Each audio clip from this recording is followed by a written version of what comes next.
나오셨고요. 어서 오십시오. 네, 정도원입니다. 서가번 전 의원 모셨습니다. 안녕하십니까, 서가번입니다. 네, 한 주가 빨리 돌아오죠. 또 벌써 수요일입니다. 자, 이번에는 서가번 전 의원께 먼저 여쭤봐야 될 것 같은데 요 네. 며칠간 민주당이 시끄러웠습니다. 정당발전위원회를 두고 이거 어떻게 된 일입니까 이게? 예, 이제 내년 지방선거가 1년도 안 남았잖아요. 그렇죠. 얼마 남지 않았습니다. 원래 이제 지금 정도 되면은 슬슬 이제 지방선거와 관련된 뭐 여러 가지 제도들 당원 당규 정비해서 공천 문제라든지 또 출마자들 문제 뭐 여러 가지 그 세부적 절차들이 있거든요. 네. 그런 것들을 좀 손을 봐야 하고 또 이제 당원들 확보해서 경선 특히 뭐 서울시장 경기도지사 또 우리 좀 약간 취약한 지역들 뭐 이 대책 세우고 네. 또 당원들 확보해서 승리하기 위해서는 그런 분위기도 좀 띄워야 되고 네. 그런 절차들을 위해서 이제 기획단이 꾸려지거든요. 네. 네. 그런데 이번에는 뭐 조금 논란이 많았죠. 그러니까 공천권을 가지고 뭐 이렇게. 결국은 논란의 핵심은 공천권 문제였죠. 그렇게 봐야 되는 거죠. 결국 그렇게 보고 또 결국 그렇게 된 거죠. 왜냐면은 네. 지난번에 이번에는 혁신위원회를 안 그리고 정당발전위원회라고 했단 말이죠. 그렇죠. 왜냐면은 이제 지난 대선 전에 지난 총선 전이죠. 김상곤 위원장을 중심으로 한 그 혁신위원회에서 사실상 공천 관련된 규정들을 다 마련했어요. 그러니까. 그래서 왜 다시 손을 보려고 그래요, 근데? 이제 그러다 보니까 그러나 이제 정당이 네. 모든 정당들이 선거가 되면은 뭘 가지고 분위기를 띄우겠습니까? 아. 예. 그러니까 그렇다고 또 이제 그 혁신위에서 마련한 혁신안을 선거 아직 이제 그냥 무시하고 다시 만들기도 어렵잖아요. 그리고 우선은 이제 야당에서 여당이 됐어요. 그리고 실제로 지금 우리 당이 최고위원들이 시도당 위원장들이 최고위원이 됐고 또 그 시도당 위원장들 중에서도 시도지사 나가겠다고 하는 분들이 많거든요. 그러다 보면은 야당과 여당의 선거 전략이 좀 달라야 되고 또 후보 기준들도 국민들이 바라보는 후보 기준들도 좀 다를 수 있거든요. 잠깐만요. 그러니까 예. 우리 서가번 전 의원께서 민주당 소속이시다 보니까 되게 완곡하게 지금 말씀하고 계셔. 네. 정두원 전 의원께서 정리 좀 해주세요. 그러니까 그렇게 간단한 걸 복잡하게 얘기하는지 모르겠어요. 이게 밥그릇 싸움 하는 거예요. 밥그릇 싸움? 예, 그러니까 이제 지금 당원 당규는 시도당 위원장한테 이제 권한이 가 있거든요. 그러니까 지방선거 같은 경우는 추미애 대표는 대표니까 내가 좀 역할을 하겠다. 이제 결국 그 얘기였고. 그렇죠. 그리고 또 이런 밥그릇 싸움은 어떤 선거가 벌어지기 전에 항상 일어나요. 꼭 민주당뿐만 아니라 어느 당이나. 근데 네. 이번 선거는 딴 당은 별로 먹거리가 별로 없어요. 민주당만 먹거리가 풍성하거든요. 원래 이제 이길 전망이 높은 정당일수록 시끄럽다. 그러니까 그래서 이제 작년 총선 때 그때는 새누리당이었죠. 새누리당이 그 난리가 났던. 그때는 뭐 이긴다고들 난리 폈죠. 그러니까 옥새 갖고 다르샹가.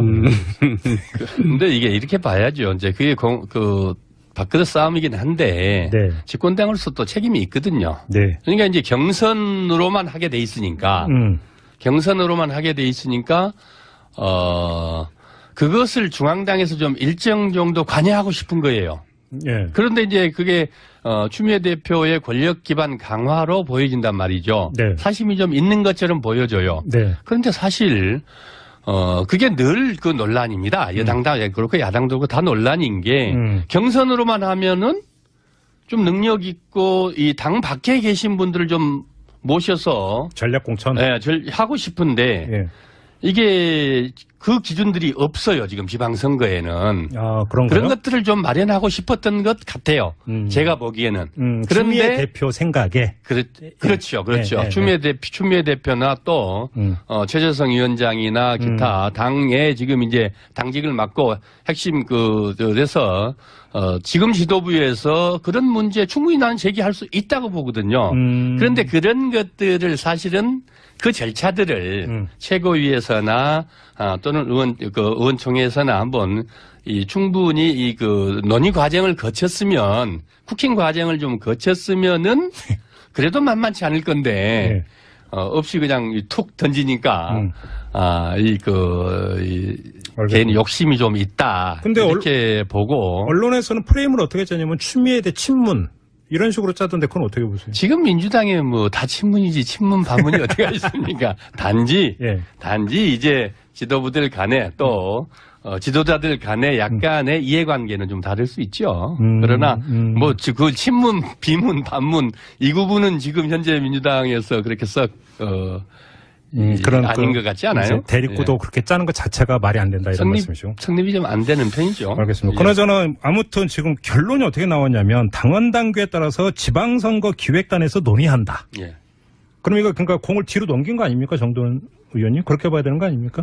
불씨는 잠복됐다 이렇게 봐야 되는 거 아니에요? 그건 아닌 것 같고요. 아닙니까? 그러니까 결국 이제 추미애 대표가 존재감을 좀 보이려다가 결국 깨갱한 거죠, 뭐. 내가 볼 때는 그렇게 보이는데요. 추미애 대표 중심으로 하려다가 이제 최고위원들까지 함께 같이 논의하는 구조가 된 거죠. 예. 그냥 패배했다, 고상하게. 알겠습니다. 그럼 뭐 그 정도로 정리를 하고 넘어가도 그나저나 민주당 얘기 나왔으니까 그러니까 민주당 안에서의 분위기가 내년 지방선거 낙성할 거라고 이런 분위기입니까? 서가번 의원님? 민주당 분위기뿐만 아니고 이제 지금 현재 대통령 지지도가 그럼 80%인데 현재 분위기라면은 누가 그러면 이 선거 여기서 이 국면에서 선거를 진다고 생각하겠습니까?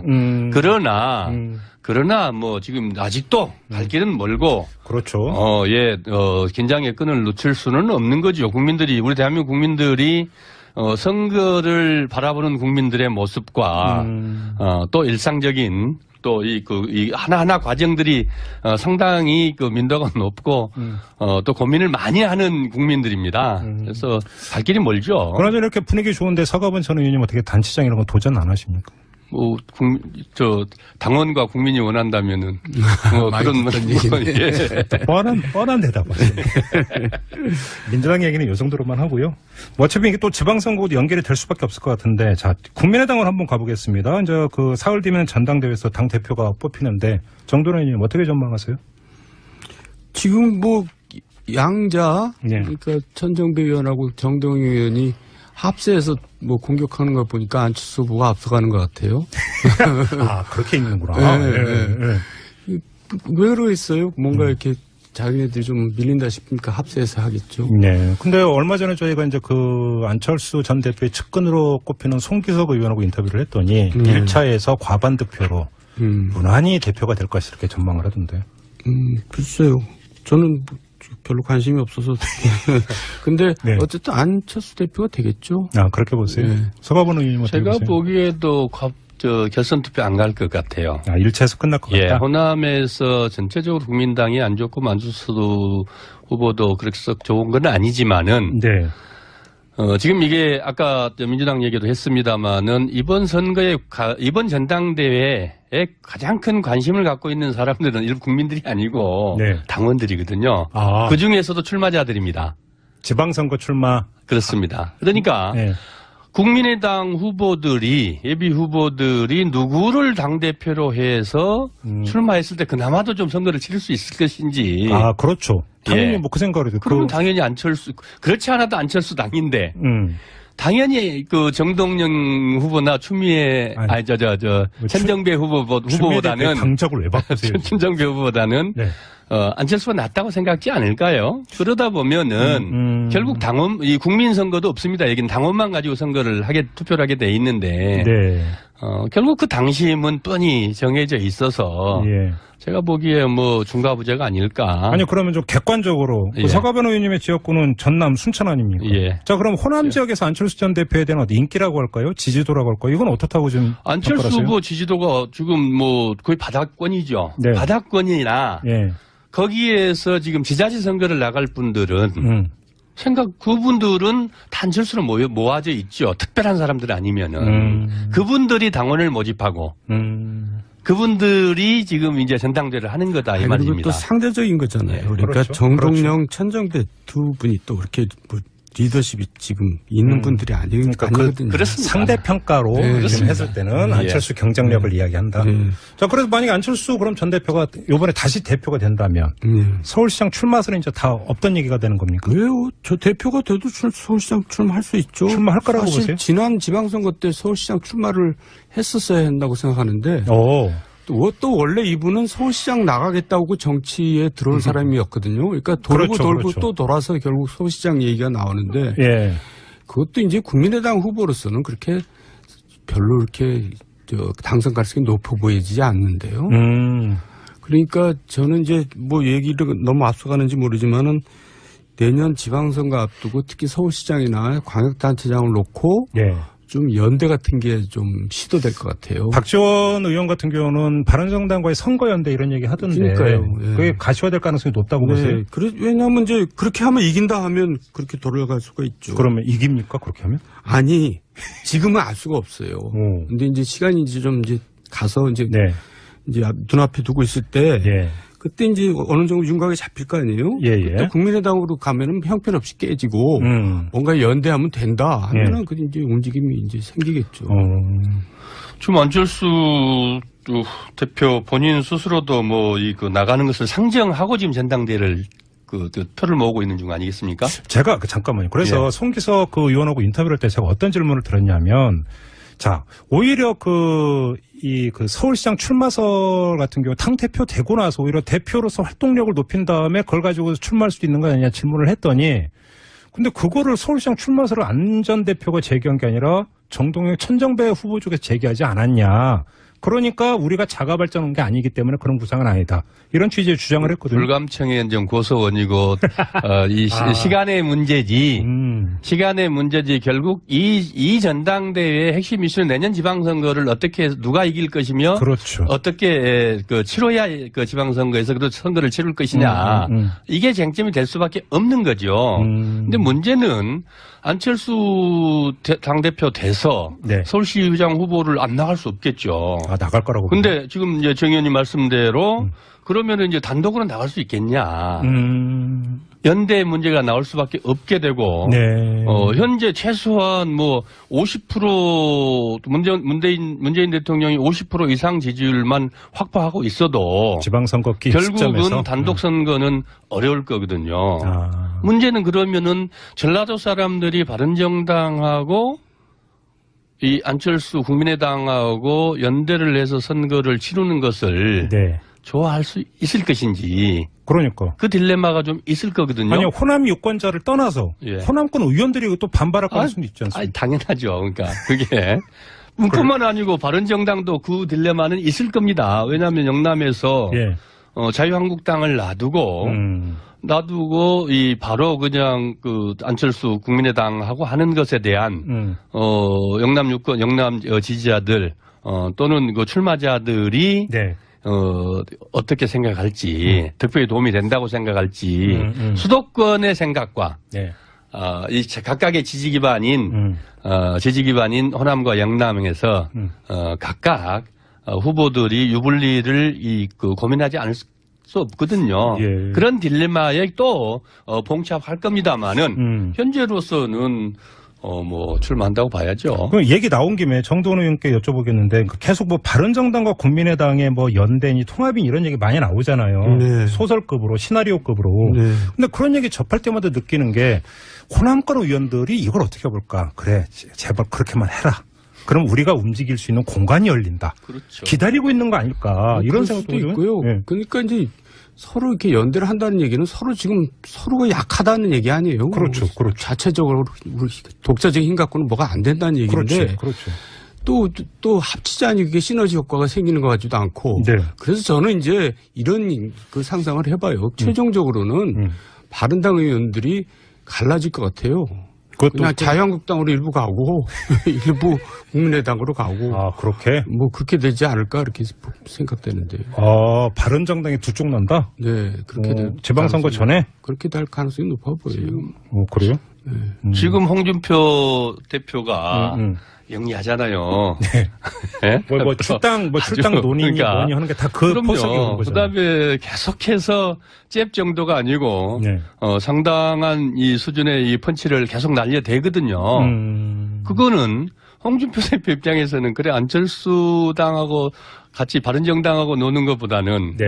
그다음에 우리하고 놀 수밖에 없다. 예. 우리하고 합칠 수밖에 없다. 그거는 예. 결국 그 영남 민심을 그대로 반영하고 영남 유권자들을 향해서 하는 소리죠. 그렇죠. 쟤들 지금 불장난하는 거 막아주세요. 저래도 되겠습니까? 예. 이 얘기 아니겠습니까? 예. 거기에서 결코 자유로울 수 없을 거예요. 알겠습니다. 정두원 의원께서 지금 바른정당이 두 쪽이랄 가능성을 이제 말씀을 하셨는데 네. 그러면 바른정당과 국민의당의 당대당 통합이 아니라 바른정당의 일부 의원들이 국민의당으로 옮겨가는 이런 시나리오가 간다면 국민의당 안에 호남권 의원들이 반발을 여지는 별로 없다 이렇게 보시는 겁니까? 그렇죠. 그거는 뭐 뛰쳐나가기엔 명분이 약할 것이다 이렇게 보시고. 아니 또 그 면면들이 또 그렇게 괜찮은 사람들이 갈 거예요. 제가 볼 때 바른정당으로 아니 국민의당으로 갈 사람들이 예. 그러니까 좀 도움이 되는 사람들이 가지 네. 도움이 안 되는 사람들은 안 갈 것 같은데. 그러면 10대 10으로 쪼개지는 겁니까? 20명인데 지금. 근데 뭐 그 쪼개지는 게 그렇게 뭐 큰 일입니까? 워낙 지금도 별로 존재감이 없는데. 그러니까 왜 이런 얘기를 하냐면 예. 내년 지방선거에서 바른정당이 지금 선거 치르기가 힘들어요. 그렇다. 예, 집에 지자체장, 그러니까 다 기초 단체장도 지금 후보들이 없거든요. 그러면 그 바른정당 얘기 좀 하나 좀 하죠. 유승민 의원이 광역단체장에 도전할 가능성은 어떻게 보세요? 그러니까 이제 그것도 뭐 비스름해질 때 도전한다 그러겠죠. 근데 예. 지금은 지금 미지수니까 지금 뭐 고사하고 있는데 그때 가서 뭐 좀 붐이 일어가지고 예. 가능성이 근접해 있다 그러면 또 나온다고 그럴지도 뭐죠. 근데 저는 그런 일은 별로 없을 것 같아요. 그런데 나올 가능성이 있다면 대구시장입니까? 서울시장입니까? 대구시장은 본인이 안 나갈 테고요. 예. 서울시장은 이제 가능성이 있으면 나가겠죠. 근데 제가 볼 때는 가능성은 없어 보여요. 그래요? 근데 지금 그 말씀, 만약에 이 방송을 듣고 계신 남경필 경기지사나 네. 원희룡 제주지사 네. 되게 섭섭하겠는데요. 제 섭섭한 게 아니라 지금 그 사람들도 깝깝해요. 그러니까 이제 차라리 내가 무소속으로 나가는 게 더 낫지 않을까 그런 고민들도 하고 있죠. 아, 그래요? 그럼요. 저 바른정당보다는 무소속이 나을 수도 있죠. 아, 그래요? 왜냐하면 현역 프리미엄이 있으니까. 그래서 이제 바른정당 뛰쳐나가서 탈당한 다음에 무소속으로? 가능성이 있다고 보세요? 그럴 가능성이? 저는 차라리 그렇게 조언을 해요. 거기서 그냥 아니, 이런 내밀한 얘기까지 방송에서 다 그렇게 공개를 하시고 저는 좋아요. 얘기하다 보니까 그렇게 됐네. 제가 얼마 전에 자유한국당 또 바른정당의 거의 대표급 계신 분들하고 저녁 먹고 소주 한잔 했어요. 예. 네. 내밀한 얘기 좀 해주세요. 뭐라고 하던가요? 근데 지금 우리 정 의원님 말씀대로 정말 이 선거 고민을 해요. 또 예. 정당 존립에 대해서 고민을 하고. 네. 제가 보기에는 그렇게 두 당이 서로 또 양립할 것 같지 않다. 그 고민들이 현실적 고민들을 하더라고요. 지방선거 전에 네. 뭔 일이 있긴 있겠군요. 예. 지금 두 분의 공통된 지금 전망이잖아요. 그러니까. 그렇다 그래서 자유한국당이 뭐 일부 온다 그래서 또 뭐 나아질 것 같지도 않고 지금 자유한국당 모습 가지고는 네. 지방선거까지 별로 달라질 건 없는데요. 근데 만약에 자유한국당에서 서울시장과 가장 상징적인 건 누가 뭐래도 서울시장 선거잖아요. 네. 황교안 전 총리를 내보내는 겁니까? 그 옛날 김황식 총리랑 똑같은 절차를 밟는 거죠. 그러니까 예. 제가 항상 하는 얘기가 뭐냐면 정치인은 그래도 좀 큰 정치인은 네.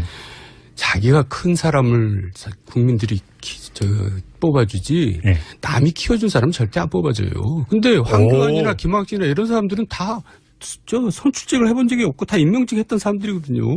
그럼 네. 멋있는 말씀인데 자기가 큰 사람을 뽑아주지 누가 키워준 사람을 안 뽑는다? 그런 적 봤어요? 네. 네. 그럼 좀 따져봐야지. 옛날 한나라당 그때 민자당인가 아니면 네. 뭐 그때 신한국당이구나.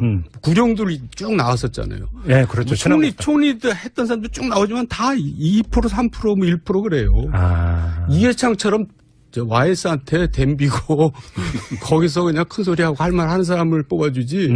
그 얌전한 국무총리들 아무리 해봐야 그 1%라니까요. 시베리아 벌판에서 자생력을 입증한 사람만을 유권자들은 선택한다. 그거를 이 기자들은 맨날 착각하더라고요. 총리 뭐 굉장히 높은 줄 알고 국민들이 총리가 누군지도 모른다니까요. 지금 국민들한테 물어보세요. 지금 총리가 누구냐고. 윤석열 총리. 그러면 우리는 알죠.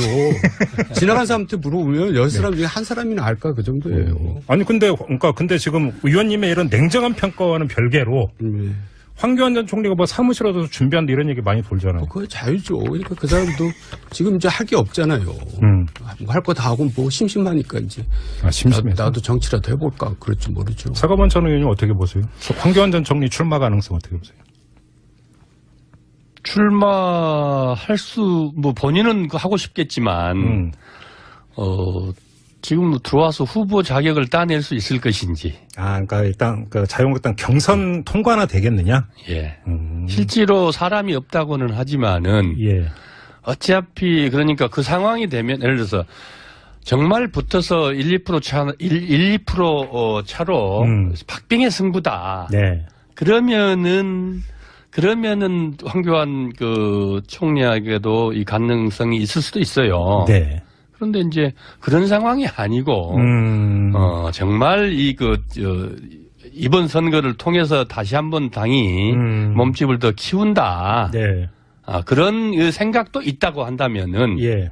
또 그 거리가 멀다고 봐야죠. 그러면 그 황교안 전 총리 말고 누가 그러면 그러니까 그 출마를 할 가능성이 있다고 전망을 하세요? 아니, 그러니까 하도 없으니까 깝깝하니까 이제 진짜 이제 2차 자가는 인물이 다시 등장하는 거죠. 그러니까 그렇게 인물이 없습니까? 후보가 없죠. 왜 후보가 없냐면 예. 인물이 없어서도 후보가 없지만 예. 그닥으로 나가가지고 당선될 가능성이 없으니까 그 후보가 없는 겁니다. 그 정도원 전 의원님께서는 계속 이 직설 코너를 통해서 일관되게 지금의 이 추세라면 자유한국당 다른 야당도 마찬가지고 절대로 저방선거에서 이길 수 없다. 네. 이런 전망을 아주 확고하게 좀 하고 계시는데 그러면 그 이제 이 문제로 넘어가야 될 건데 일단 이전부터 우리 서가번 전 의원께 문자 읽어드리겠습니다. 1534님이 보내주신 문자인데요.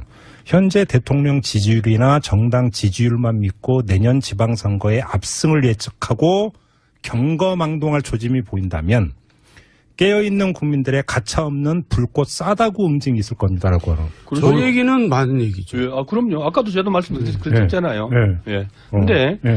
예를 들면 홍준표 대표가 서울시장 선거를 자기 정치적 승부를 걸라 그랬거든. 걸 수밖에 없어요. 홍준표 대표가 도전할 수도 있다? 예, 그렇죠. 그러면은 뭘로 승부를 걸 거냐는 거죠. 결국 자유한국당과 바른정당이 합쳐져서 네. 보수의 기치를 하나로 네. 엮어냈을 때 네. 결국은 그래도 해볼 만한 거 아니겠습니까? 전장이 마련될 건데 그 레버리지로 결국 바른정당에게 제시할 수 있다고 봅니다. 저는. 그래요? 그런 측면에서 황교안 총리가 더 좀 그 입지가 좁을 수밖에 없는 구조라고 보여지는 거죠. 가만있어 봐. 그러면 경우에 따라서는 국민의당의 안철수 대표가 자유한국당의 홍준표 대표가 두 명의 현직 대표가 대표직을 유지하면서 서울시장에 도전하는. 아니 이혜원 대표도 서울시장 하고 싶어 하거든요. 그렇죠. 이혜원 대표도? 네. 예, 그렇죠. 뭐 가능성은 떠나서. 그럼 혹시 민주당에서는 추미애 대표가 나옵니까? 추미애 대표도 뜻이 있죠. 있잖아요. 네. 그럼 대표들의 경선장이 되는 겁니까? 그러니까 3당 연대까지도 얘기가 나오잖아요. 자유한국당. 여러 가지 이제 경우의 수를 이제 재미삼아서 따져보는 거죠. 네. 그래서 민주당에서도 이제 지금 이 당 정치발전위원회를 만들고 그다음에 채비를 갖추고 정비를 해서 100만 동원을 확보를 하고 당 체제를 개선하겠다 이렇게 준비해 나가는 것들이 네. 또 선거는 선거거든요. 대통령 지지율하고 무관하게. 그럼요. 그것을 방심해서는 안 된다라는 지도부나 또 의원들 다 그런 과정들인 거죠. 근데 제가 좀 전에 그 문자를 왜 읽어드렸냐면 마지막으로 이 질문을 드리기 위해서 읽어드렸는데 그러니까 지방선거 앞으로 10달 뒤거든요. 네. 짧다면 짧다고도 할 수 있지만 길다면 길다고도 할 수 있는 기간인데 자 문제는 이 지방선거가 사실 역대 지방선거를 보면 대통령의 중간평가의 성격을 띠는 경우가 되게 많았고, 그러니까 결국은 지방선거의 판도는 문재인 대통령의 국정수행 지지도하고 상당히 연동되어 있지 않느냐. 그러면 지금 이 고공행진하는 국정수행 지지도의 어떤 추이, 내년 지방선거까지를 본다면 어떻게 전망하실지. 그리고 마지막으로 여쭤보고 싶은 거. 실제로 그래서 지금 이런 채비들을 갖춰 나간다는 게 그런 거거든요. 왜냐하면 야당 선거가 아니고 이제 여당 선거를 치러야 되는 것이고요. 그렇죠, 그렇죠. 두 번째로 지금 또 개헌 정국이에요. 그렇죠.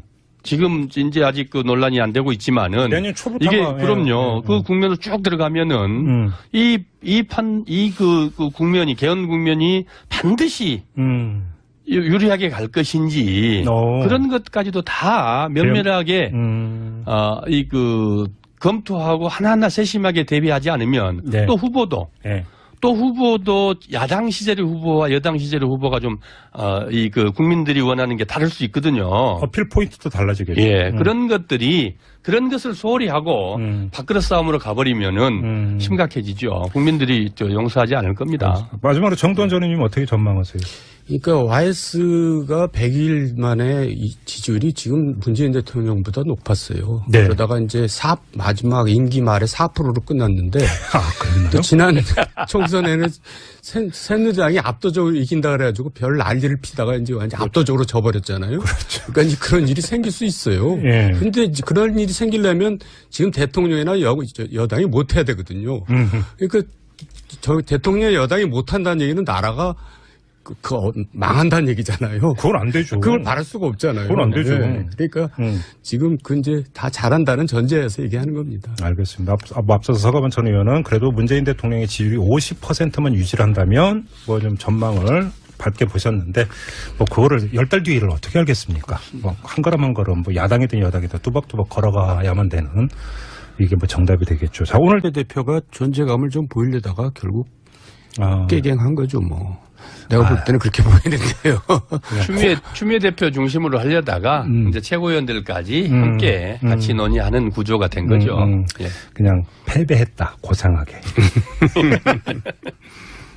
알겠습니다. 그럼 뭐 그 정도로 정리를 하고 넘어가도 그나저나 민주당 얘기 나왔으니까 그러니까 민주당 안에서의 분위기가 내년 지방선거 낙성할 거라고 이런 분위기입니까? 서가번 의원님? 민주당 분위기뿐만 아니고 이제 지금 현재 대통령 지지도가 그럼 80%인데 현재 분위기라면은 누가 그러면 여기서 이 국면에서 선거를 진다고 생각을 하겠습니까? 그러나 뭐 지금 아직도 갈 길은 멀고 그렇죠. 긴장의 끈을 놓칠 수는 없는 거죠. 우리 대한민국 국민들이 선거를 바라보는 국민들의 모습과 또 일상적인 또 이 하나하나 과정들이 상당히 민도가 높고 또 고민을 많이 하는 국민들입니다. 그래서 갈 길이 멀죠. 그러나 이렇게 분위기 좋은데 서가번 전 의원님 어떻게 단체장 이런 거 도전 안 하십니까? 뭐 당원과 국민이 원한다면은 그런 얘기인데 뻔한 대답하시네. 민주당 얘기는 이 정도로만 하고요. 뭐 어차피 이게 또 지방선거도 연결이 될 수밖에 없을 것 같은데 자 국민의당을 한번 가보겠습니다. 이제 그 사흘 뒤면 당원 단계는 시도당 위원장한테 이제 권한이 가 있거든요. 그러니까 지방선거 같은 경우는 추미애 대표는 대표니까 내가 좀 역할을 하겠다. 이제 결국 그 얘기였고. 그렇죠. 그리고 또 이런 밥그릇 싸움은 어떤 선거가 벌어지기 전에 항상 일어나요. 꼭 민주당뿐만 아니라 어느 당이나. 근데 이번 선거는 딴 당은 별로 먹거리가 별로 없어요. 민주당만 먹거리가 풍성하거든요. 원래 이제 이길 전망이 높은 정당일수록 시끄럽다. 그래서 이제 작년 총선 때 그때는 새누리당이었죠. 새누리당이 그 난리가 났던. 그때는 뭐 이긴다고들 난리 폈죠. 그러니까 옥새 갖고 다르šan가. 근데 이게 이렇게 봐야죠. 이제 그게 밥그릇 싸움이긴 한데 집권당으로서 또 책임이 있거든요. 그러니까 이제 경선으로만 하게 돼 있으니까 그것을 중앙당에서 좀 일정 정도 관여하고 싶은 거예요. 그런데 이제 그게 추미애 대표의 권력 기반 강화로 보여진단 말이죠. 사심이 좀 있는 것처럼 보여져요. 그런데 사실 그게 늘 그 논란입니다. 여당도 그렇고 야당도 그렇고 다 논란인 게 경선으로만 하면은 좀 능력 있고 이 당 밖에 계신 분들을 좀 모셔서 전략 공천 하고 싶은데 이게 그 기준들이 없어요. 지금 지방선거에는. 아, 그런가요? 그런 것들을 좀 마련하고 싶었던 것 같아요. 제가 보기에는. 추미애 대표 생각에. 그렇죠. 네. 추미애 대표나 또, 최재성 위원장이나 기타 당에 지금 이제 당직을 맡고 핵심 그래서 지금 지도부에서 그런 문제 충분히 나는 제기할 수 있다고 보거든요. 그런데 그런 것들을 사실은 그 절차들을 최고위에서나 또는 의원총회에서나 한번 충분히 논의 과정을 거쳤으면 쿠킹 과정을 좀 거쳤으면은 그래도 만만치 않을 건데 없이 그냥 툭 던지니까 개인 욕심이 좀 있다. 근데 이렇게 보고 언론에서는 프레임을 어떻게 짜냐면 추미애에 대해 친문 이런 식으로 짜던데 그건 어떻게 보세요? 지금 민주당에 뭐 다 친문이지 친문 반문이 어디가 있습니까? 단지 이제 지도부들 간에 또 지도자들 간에 약간의 이해관계는 좀 다를 수 있죠. 그러나 뭐 그 친문, 비문, 반문 이 구분은 지금 현재 민주당에서 그렇게 썩 아닌 것 같지 않아요? 대립구도 그렇게 짜는 것 자체가 말이 안 된다 이런 말씀이죠. 성립이 좀 안 되는 편이죠. 알겠습니다. 그나저나 아무튼 지금 결론이 어떻게 나왔냐면 당원 당규에 따라서 지방선거 기획단에서 논의한다. 그럼 이거 그러니까 공을 뒤로 넘긴 거 아닙니까, 정도원 의원님? 그렇게 봐야 되는 거 아닙니까? 불씨는 잠복됐다 이렇게 봐야 되는 거 아니에요? 그건 아닌 것 같고요. 아닙니까? 그러니까 결국 이제 추미애 셨고요. 어서 오십시오. 네, 정도원입니다. 서가번 전 의원 모셨습니다. 안녕하십니까, 서가번입니다. 네, 한 주가 빨리 돌아오죠. 또 벌써 수요일입니다. 자, 이번에는 서가번 전 의원과 먼저 여쭤봐야 될 것 같은데 요 며칠간 민주당이 시끄러웠습니다. 정당 발전위원회를 두고 이거 어떻게 된 일입니까, 이게? 이제 내년 지방선거가 1년도 안 남았잖아요. 그렇죠. 얼마 남지 않았습니다. 원래 이제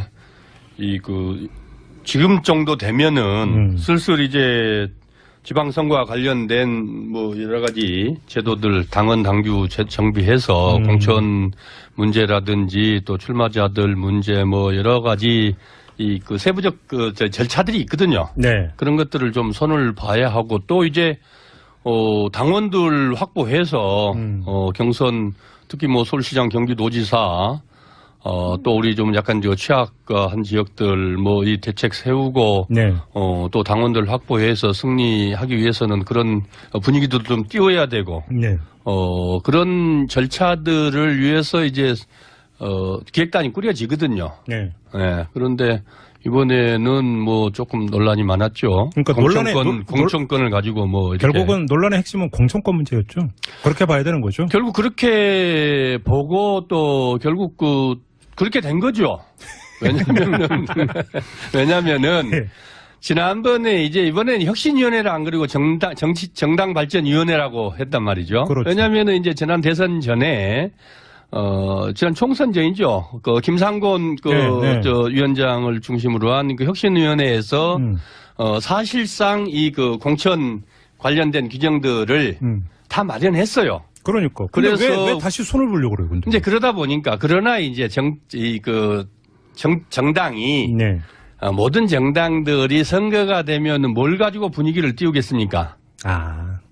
그러니까 그렇다고 또 이제 혁신위에서 마련한 혁신안을 선거 아직 이제 그냥 무시하고 다시 만들기도 어렵잖아요. 그리고 우선은 이제 야당에서 여당이 됐어요.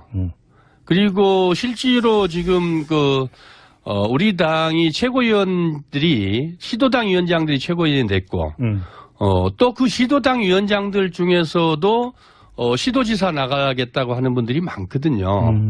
그러다 보면은 야당과 여당의 선거 전략이 좀 달라야 되고 또 후보 기준들도 국민들이 바라보는 후보 기준들도 좀 다를 수 있거든요. 잠깐만요. 그러니까 우리 서가번 전 의원께서 민주당 소속이시다 보니까 되게 완곡하게 지금 말씀하고 계셔. 정도원 전 의원께서 정리 좀 해주세요. 그러니까 그렇게 간단한 걸 복잡하게 얘기하는 줄 모르겠어요. 이게 밥그릇 싸움 하는 거예요. 밥그릇 싸움? 그러니까 이제 지금